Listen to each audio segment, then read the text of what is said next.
Alternates seated in the jury box to prevent them from appearing on camera. So those are seats 4 and 11. In addition, seats 3 and 13 are empty as those jurors have been excused. Madam Foreperson, would you please rise? Madam Foreperson, has the jury reached a verdict? They have, sir. And is that verdict unanimous? Yes. Ma'am, I'm going to read to you each count. Please give me the jury's unanimous response. 1, how do you find as to count 1, endangering the welfare of a child? Guilty. 2, how do you find as to count 2, murder? Not guilty. 3, how do you find as to the charge of aggravated manslaughter? Guilty. And you did not answer question 4? No, sir. At this time, thank you, Madam Foreperson, you can be seated. At this time, I'm going to poll the jury. Members of the jury, you've heard the verdict as read by your foreperson. At this point, I'm going to ask each juror by number, except the 2 alternates, to respond yes if the verdict read by the foreperson is your verdict, no if the verdict read by the foreperson is not your verdict. Juror number 2. Yes.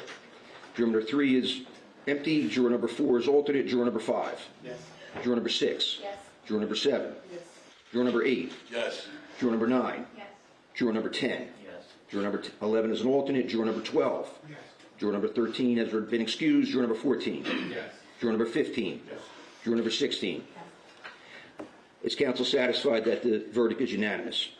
Yes. At this time, I would ask the clerk to record and note in the minutes that the verdict is unanimous.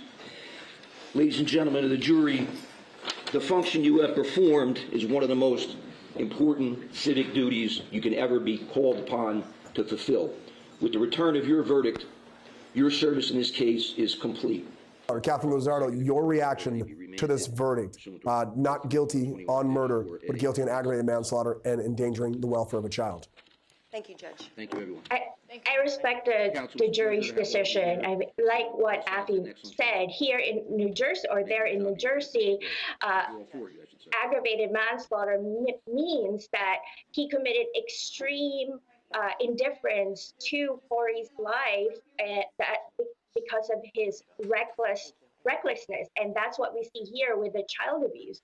I mean, let's keep in mind that the day before Corey's death, he was with his mother, and his mother actually took him to his pediatrician because of her suspicion of abuse, and the pediatrician did not see any signs of pneumonia on Corey. And so for a 6-year-old to all of a sudden develop pneumonia to the point of dying hours later, that's very, very obviously damning evidence for the defendant, and which the jury took into consideration.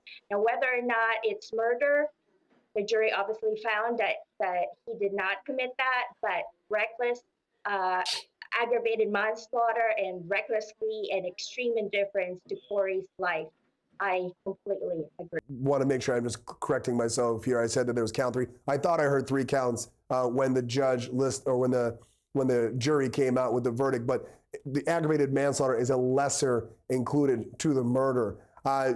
There's always some debate, I guess, back and forth as to whether or not a lesser included should be added. Do you think here, Katherine, for the prosecution, it was smart for them to add that lesser included? Because ultimately, if they didn't add the aggravated manslaughter and they lost on the murder, we'd just be talking about endangering the welfare of a child, which in my calculation is just 5 to 10 years in prison. So was it a smart move by the prosecutor to add that lesser included?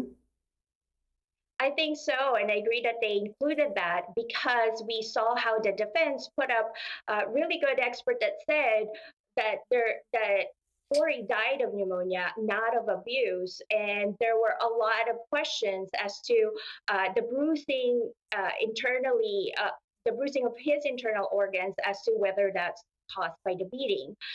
So by providing that lesser included, then the jury was able to convict him of that, as opposed to the lower charge against him. Now, I think that he won't get the lower sentencing of 10 years, where I'm sure the prosecutors are going to ask for the 30 years because of the treadmill video that they played in court, frame by frame, and a lot of people were crying when they were showing that. Some even stood up because they could not take anymore what they were seeing that this father was doing to his 6-year-old son. That will weigh heavily on his sentence. Absolutely. And speaking of sentencing, we're being told is going to happen August 2nd at 1:30 p.m. But just a quick note as well. As I think of being convicted on the lesser included, I got to imagine the defense is going to make some kind of appeal and say it should never have been added. Because if they win that argument by murder, by aggravated manslaughter, and their prosecution stuck with the endangering the welfare charge, that could potentially be a big win for the defense. So we're going to pay attention to that August 2nd sentencing, but also a potential appeal that could follow. Well, we're going to take a quick break and we'll come back. But on the other side, we're going to be talking to Michelle Troconis, so don't go anywhere. We'll be here on Law and Crime.